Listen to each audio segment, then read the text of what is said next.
بسم اللہ الرحمن الرحیم۔ السلام علیکم عزیز طالبات، جیسا کہ آپ جانتے ہیں کہ ہم جو ہے اپنے ٹاپکس جو ہیں وہ کمپلیٹ کر چکے ہیں۔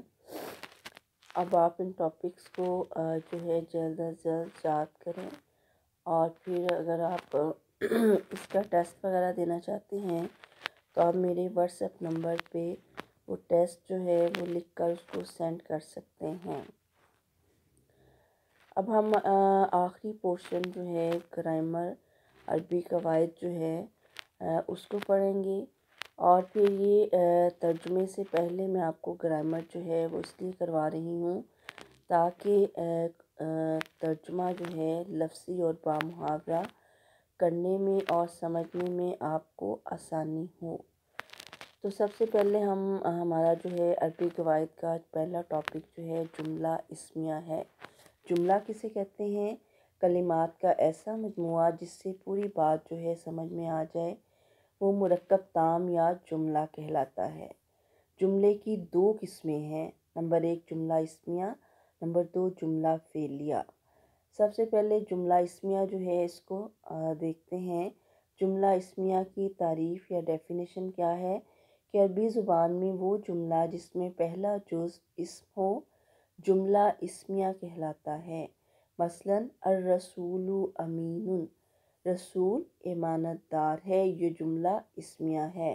کیسے کہ اس کا پہلا جز الرسول جو ہے وہ اسم ہے، اور اس لیے جملہ اسمیہ کہلائے گا۔ اور اگر یہ کہا جائے کہ اللہ رحیم، کہ اللہ رحیم ہے، تو اللہ جو ہے وہ بھی اسم ہے، تو جس جملے کا پہلا جز جو ہے وہ اسم ہو وہ جملہ اسمیہ کہلاتا ہے۔ اگر یہ کہا جائے کہ خالد ذہین، تو اس میں بھی خالد جو ہے وہ ذہین ہے، خالد جو ہے وہ پہلا جز ہے اس جملے کا اور وہ اسم ہے، تو یہ جملہ اسمیہ کہلائے گا۔ اب اس کے جو ہے قواعد دیکھتے ہیں، اس کے قواعد کیا ہیں۔ سب سے پہلا قاعدہ جو ہے وہ کیا ہے کہ جملہ اسمیہ میں ابتدائی اسم کو مبتدا اور جو کچھ اس کے متعلق بتایا جائے اسے خبر کہتے ہیں۔ پہلے اسم کو مبتدا اور جو کچھ اس اسم کے متعلق جو ہے بتایا جائے اسے خبر کہتے ہیں۔ مثال کے طور پر یہ اوپر والی جو اگزامپل ہے الرسول امین، اب اس میں الرسول جو ہے وہ مبتدا ہے، امین جو ہے اس کی خبر ہے۔ دوسرا قاعدہ کیا ہے کہ جملہ اسمیہ میں عام طور پر مبتدا جو ہے وہ معرفہ اور اس کی خبر جو ہے وہ نکرہ ہوتی ہے۔ مثال کے طور پہ اللہ رازقن، اللہ جو ہے وہ کیا ہے؟ اسم معرفہ ہے، رازقن کیا ہے؟ نکرہ ہے۔ اس طرح سے الرسول میں الرسول جو ہے اسم معرفہ ہے، امین جو ہے وہ نکرہ ہے۔ اب تیسرا قاعدہ اس کا کیا ہے؟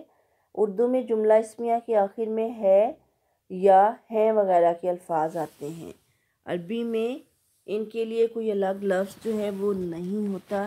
جملہ اسمیہ کی ترکیب ہی میں یہ معنی پوشیدہ ہوتے ہیں، جیسے اللہ رازقن، اللہ رازق ہے، الرسول امین، رسول جو ہے امانت دار ہے۔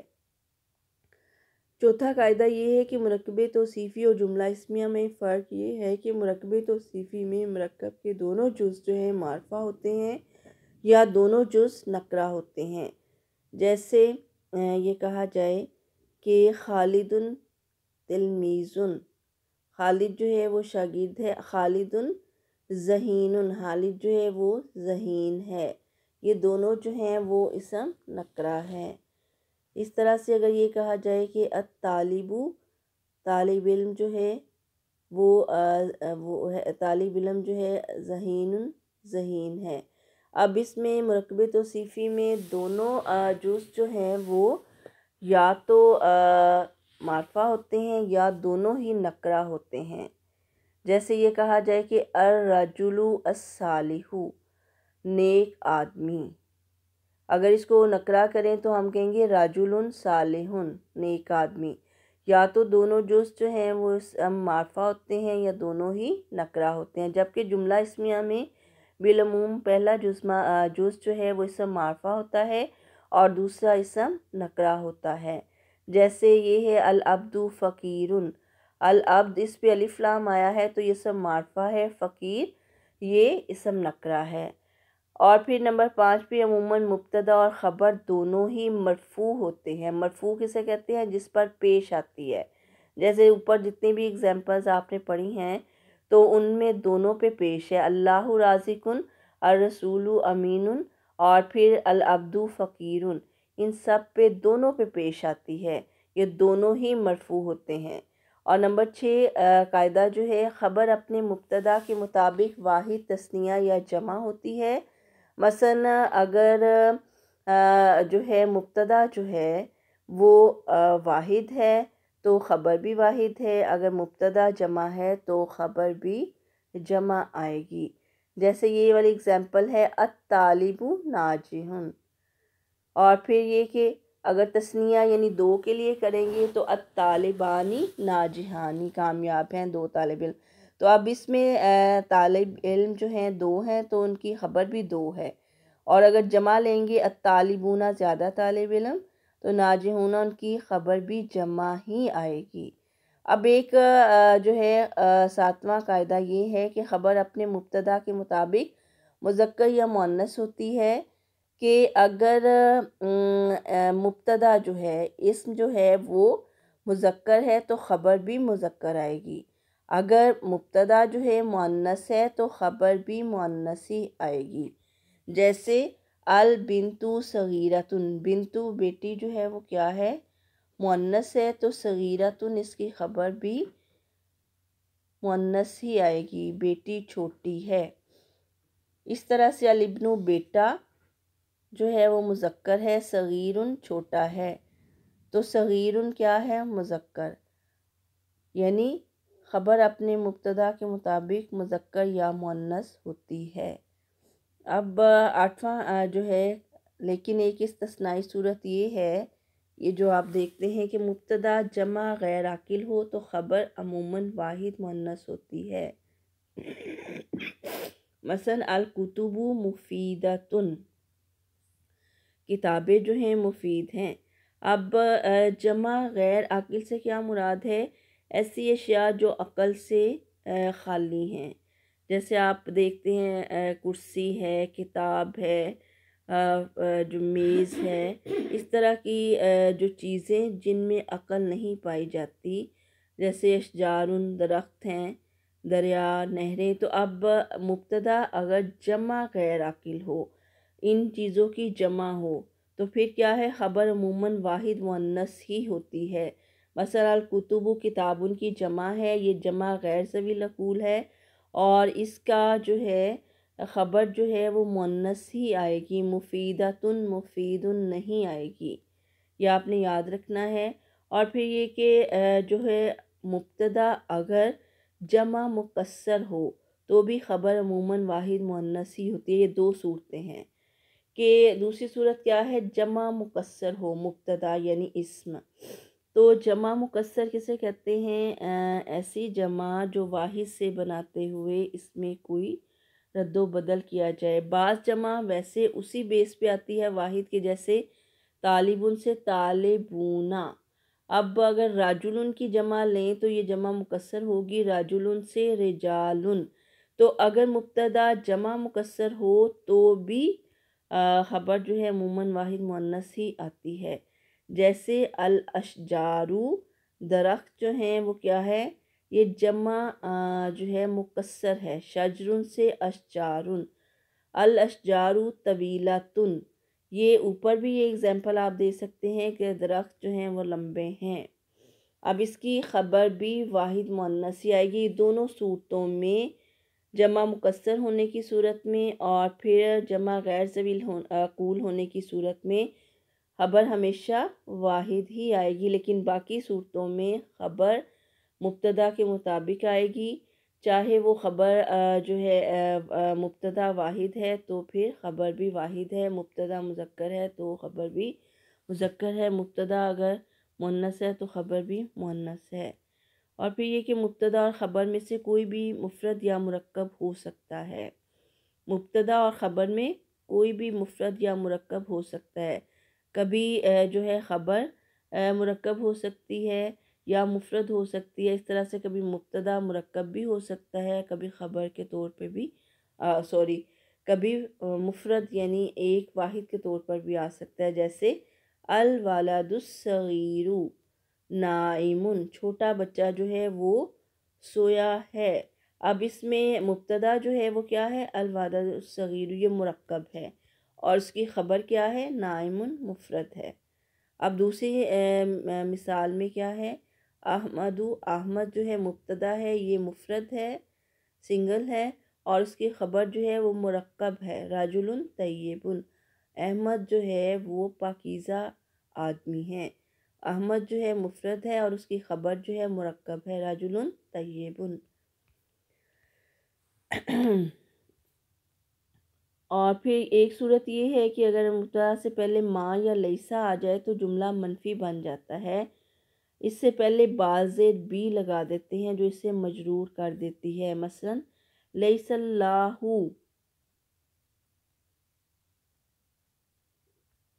اور اگر یہ کہا جائے کہ اللہ تعالیٰ جو ہے لیس اللہ بظلام، اللہ تعالیٰ ظلم کرنے والا نہیں ہے۔ اب لیسا کے آنے کی وجہ سے ظلام کے نیچے بازید بی جو ہے وہ لگا دیا گیا ہے، لیس اللہ بظلام، اللہ تعالیٰ ظلم کرنے والا نہیں ہے، تو یہ جملہ منفی بن جائے گا۔ اسی طرح سے اگر یہ کہا جائے ما انا بقارئ، میں پڑھا لکھا نہیں ہوں، اب اس میں جو ہے ما کے آنے کی وجہ سے قاری جو ہے خبر جو تھی اس میں کیا ہو گیا؟ بازید بی لگانے سے اس کے آخر میں زیر آئے گی، یہ مجرور آئے گا، ما انا بقارئ۔ اگر یہ جملہ اس طرح سے ہوتا ما اور لیسا کے بغیر تو کہتے انا قارئ، تو ما کے آنے کی وجہ سے اس میں منفی معنی پیدا ہوگی اور پھر بازید بی لگانے سے اس کے آخر میں ان آئے گا۔ اسی طرح سے لیس اللہ بظلام، اللہ اسم ہے اور خبر جو ہے اس کی بظلام، اللہ تعالیٰ ظلم کرنے والا نہیں ہے، بازید بی لگانے سے اس کے آخر میں جو ہے وہ زیر آئے گی۔ اور پھر اگر مبتدا جو ہے حروف مشبہ بالفعل میں سے ہو، حروف مشبہ بالفعل ایسے افعال جو ہیں وہ حروف سے ملتے ہوں، حروف مشبہ بالفعل ایسے حروف جو افعال سے ملتے جلتے ہوں، اگر جملہ اسمیہ پر داخل ہوں تو یہ مبتدا کو زبر دیتے ہیں، مثلا انا، انا، کانا، لیتا، لاکنہ وغیرہ، یہ سارے حروف مشبہ بالفعل ہیں۔ اگر یہ جملہ اسمیہ کے شروع میں آ جائیں تو پھر اسم یعنی مبتدا پر زبر آئے گی، ان اللہ غنی، بے شک اللہ تعالیٰ جو ہے وہ غنی ہے، یا ان الشرک لظلم عظیم، انا کی آنے کی وجہ سے شرکہ جو ہے یہ اسم تھا، مبتدا تھا، اس پہ زبر آئے گی کہ حروف مشبہ بالفعل اگر جملہ اسمیہ کے شروع میں آتے ہیں تو پھر اس کو زبر دیتے ہیں، کس کو؟ مبتدا کو، اسم کو۔ اگر اس کو جملہ اسمیہ بنانا ہو تو اس سے پہلے آ یا حل لگا دیتے ہیں، جیسے الیس اللہ الرحیم، کیا اللہ تعالیٰ رحم کرنے والا نہیں ہے؟ حل فی ذالک قسم لذی حجر، یہ جو ہے حل فی ذالک قسم لذی حجر، اب اس میں حل لگانے سے یہ جملہ جو ہے یہ سوالیہ جملے میں چینج ہو جائے گا۔ اب اس کی مثالیں دیکھتے ہیں جملہ اسمیہ کی، آپ کے نصاب سے جو قرآنی آیات آپ کے سلیبس میں شامل ہیں۔ انہ لکم عدو مبین، انہ، یہ جملہ اسمیہ بے شک، انہ لکم عدو مبین، وہ تمہارا کھلا دشمن ہے، انہ حروف مشبہ بالفعل میں سے ہے اور ہو مبتدا ہے، اسم ہے وہ، یقیناً وہ تمہارا کھلا دشمن ہے۔ ان اللہ غفور الرحیم، بے شک اللہ تعالیٰ بخشنے والا رحم کرنے والا ہے۔ اللہ جو ہے وہ اسم ہے لیکن انا کی وجہ سے اللہ پہ زبر آئے گی۔ عمومی طور پر اسم ہمیشہ مرفوع ہوتا ہے، اس پر ہمیشہ پیش آتی ہے۔ اولئک هم المتقون، اور وہی لوگ تقوی والے ہیں۔ ان اللہ سمیع علیم، بے شک اللہ تعالیٰ سننے والا جاننے والا ہے۔ انتم لباس لہن، تم ان کا لباس ہو۔ انتم جملہ اسمیہ اور یہ اسم ہے، اور پھر تلکا حدود اللہ، یہ اللہ کی حدیں ہیں۔ ان اللہ سریع الحساب، اور اللہ جلد حساب لینے والا ہے۔ اب آتے ہیں جملہ فعلیہ کی طرف۔ آپ نے پہلے جملہ اسمیہ کے بارے میں پڑھا۔ جملہ اسمیہ کیا ہے؟ ایسا جملہ، دو کلمات کا ایسا مجموعہ جس کا پہلا جز اسم ہو اور دوسرا جز اس کی خبر ہو۔ پہلے جز کو کیا کہتے ہیں؟ مبتدا کہتے ہیں، اور دوسرے جز کو جو اس کے متعلق کچھ بتا رہا ہو اسے خبر کہتے ہیں۔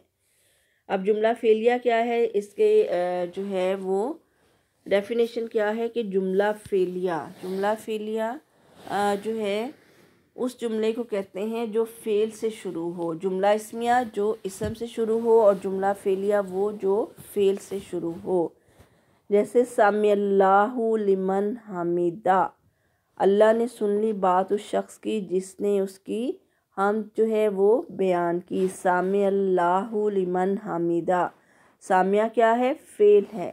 تو جس فعل کے شروع میں جملے کے شروع میں فعل آ جائے تو وہ جملہ فعلیہ کہلائے گا۔ سامعہ فعل ہے، لفظ اللہ اس کا فاعل ہے۔ اس کو جو ہے فعل کو مسند اور جس کی طرف جو ہے وہ کیا جائے اس کو مسند علیہ بھی کہتے ہیں۔ اس کے قواعد کیا ہیں؟ اگر فعل لازم ہو تو فعل اور فاعل کے ملنے سے جملہ مکمل ہو جاتا ہے۔ مثلا جاء احمد، احمد آیا۔ کہ اگر فعل لازم ہو، جو صرف فعل لازم کیا ہے؟ ایسا فعل جو فاعل کو چاہے، تو فعل اور فاعل کے ملنے سے جملہ مکمل ہو جاتا ہے۔ جیسے کہا جائے کہ اکل خالد، خالد نے کھایا۔ جاء احمد، احمد آیا۔ اب اس میں کسی اور چیز کی ضرورت باقی نہیں ہے، تو یہ جملہ فعلیہ ہے، اور یہ فعل سے جو ہے وہ شروع ہوتا ہے۔ اور پھر یہ دیکھا جائے کہ اگر فعل متعدی ہو تو فاعل کے ساتھ مفعول کی بھی ضرورت ہوتی ہے۔ مثلا کتب سعد رسالہ، کتب لکھا، سعد سعد نے، رسالہ خط لکھا۔ الفعل متعدی وہ ہوتا ہے جو فاعل کے علاوہ مفعول کو بھی چاہیے اور مفعول کے بغیر وہ جملہ مکمل نہ ہو۔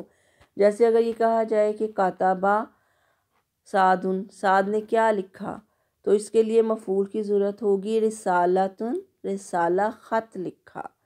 اس لیے فعل متعدی ہو تو فاعل کے ساتھ مفعول کی بھی ضرورت ہوتی ہے۔ مثلا کتب سعد رسالہ۔ عام طور پر فعل جو ہے وہ پہلے آتا ہے، پھر فاعل آتا ہے، پھر مفعول آتا ہے۔ جیسے اوپر والے جملے میں بھی آپ نے یہ پڑھا کہ کتبہ پہلے فعل ہے، پھر سعد فاعل ہے، رسالہ پھر مفعول ہے۔ اسی طرح سے اشتری زید تفاحۃ، اشتری فعل ہے، خریدا زید، زید نے تفاحۃ سیب، زید نے سیب خریدا۔ اب اس کے بعد ہے فاعل ہمیشہ مرفوع پیش والا ہوتا ہے، اور مفعول ہمیشہ منصوب زبر والا ہوتا ہے۔ جیسے قتل داؤد جالوت، قتل قتل کیا داؤد نے، جالوت جالوت کو۔ قتل جو ہے وہ کیا ہے؟ فعل ہے، اور اس پہ کیا ہوتا ہے؟ ہمیشہ پیش والا ہوتا ہے، اور داؤد جو ہے وہ فاعل ہے، یہ ہمیشہ اس پہ پیش آتی ہے جالوتا، اور مفعول جو ہے اس پہ ہمیشہ زبر آتی ہے۔ اب اس مثال میں دیکھیں کہ داؤد فاعل ہے، مرفوع ہے، اس پہ پیش ہے، اور جالوتا مفعول ہے اور منصوب ہے، یعنی اس پہ زبر ہے۔ فاعل پہ ہمیشہ پیش آتی ہے اور مفعول ہمیشہ زبر والا ہوتا ہے۔ اور پھر یہ کہ جملہ فعلیہ میں فعل ہمیشہ واحد آتا ہے، فاعل خواہ واحد ہو، ہاں تثنیہ ہو، ہاں جمع ہو۔ واحد ایک کو کہتے ہیں، تثنیہ دو کو کہتے ہیں، جمع دو سے زیادہ کو۔ مثلاً اگر کہا جائے کہ طالب علم آیا ایک، تو تب بھی ہم کہیں گے جاء طالبن، طالب علم آیا، ایک طالب علم آیا۔ اگر ہم زیادہ دو کے لیے کہیں گے تو پھر بھی جاء ہی آئے گا، جاء طالبانی، دو طالب علم آئے۔ فعل جو ہے وہ واحد ہی ہوگا، لیکن فاعل جو ہے وہ واحد بھی ہو سکتا ہے، تثنیہ بھی ہو سکتا ہے، جمع بھی ہو سکتا ہے۔ اگر زیادہ کے لیے کریں گے تو جاء طلاب، طالب علم آئے۔ اب ان سب کے لیے جو ہے جاء فعل واحد ہی آئے گا، چاہے فاعل واحد ہو، تثنیہ ہو یا جمع ہو۔ اور پھر یہ کہ اگر فاعل مؤنث ہو تو ہاں وہ واحد ہو یا تثنیہ ہو یا جمع ہو، فعل واحد مؤنث ہی آئے گا۔ مثال کے طور پر جاءت طالبۃ، طالبہ آئی، جاءت طالبتانی، دو طالبات آئیں، جاءت طالبات، زیادہ طالبات آئیں۔ جیسے واحد میں ہے، مذکر میں ہے کہ اگر فاعل مذکر ہے، واحد ہے، تثنیہ ہے، جمع ہے تو فعل واحد مذکر ہی آئے گا۔ اس طرح سے اگر فاعل جو ہے مؤنث ہے، واحد ہے، تثنیہ ہے، جمع ہے تو اس کا فعل بھی واحد مؤنث ہی آئے گا، جیسے جاءت، جاءت، جاءت۔ اب اگر جو ہے غیر ذوی العقول کی جمع مکسر کے فعل کے لیے مؤنث کا صیغہ استعمال ہوتا ہے، غیر ذوی العقول کی جمع مکسر کے فعل کے لیے مؤنث کا صیغہ، جیسے پیچھے آپ نے اس میں پڑھا ہے جملہ اسمیہ میں۔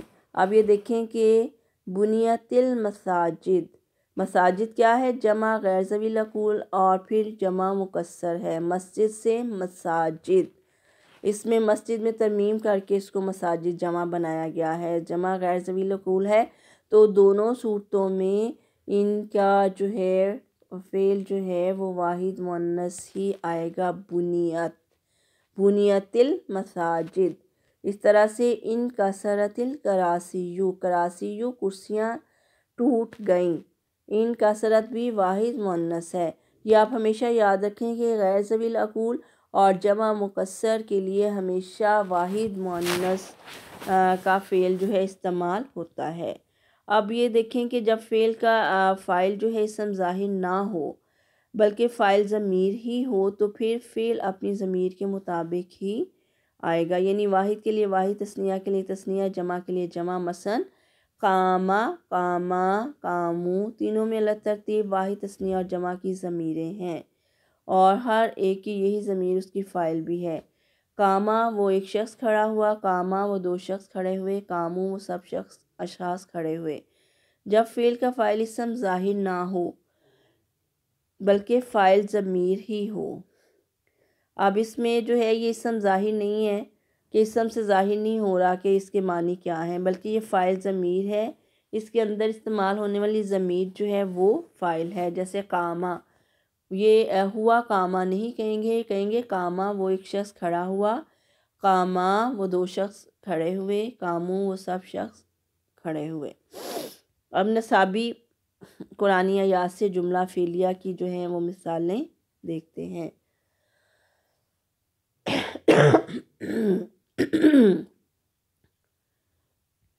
وَلَا تَتَّبِعُوا خُطُوَاتِ الشَّیطان، اور نہ تم پیروی کرو شیطان کے نقش قدم کی۔ لا تَتَّبِعُوا یہ کیا ہے؟ فعل ہے، فعل سے شروع ہو رہا ہے تو جملہ فعلیہ ہے۔ وَيَشْتَرُونَ اور وہ خرید لیتے ہیں، بھی اس کے عوض ثَمَنًا قَلِيلًا تھوڑی قیمت۔ وَيَشْتَرُونَ اور وہ خرید لیتے ہیں، یہ بھی کیا ہے؟ جملہ فعلیہ ہے، فعل سے شروع ہو رہا ہے۔ اور اب یہ دیکھیں وَلَا يُكَلِّمُهُمُ اللَّهُ يَوْمَ الْقِيَامَةِ اور اللہ قیامت کے دن سے کلام نہیں کرے گا۔ يُكَلِّمُهُمْ ان سے کلام نہیں کرے گا، یہ بھی فعل سے شروع ہو رہا ہے تو جملہ فعلیہ ہے۔ وَلَا يُرِيدُ بِكُمُ الْعُسْرَ اور اللہ تعالیٰ نہیں چاہتا تمہارے لیے تنگی۔ لا یریدو نہیں چاہتا، یہ بھی کیا ہے؟ فعل ہے، جملہ فعلیہ۔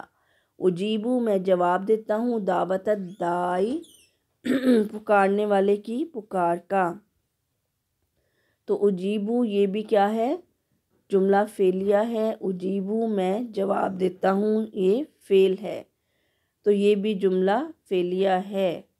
اجیبو دعوت الدائی، یہ دونوں ٹاپکس جو ہیں یہ کمپلیٹ ہو گئے ہیں۔ اس کے بعد جو ہے ہم نیکسٹ جو ہے وہ مرکب اضافی اور مرکب توصیفی جو ہے اس کو پڑھیں گے۔ صدق اللہ العظیم۔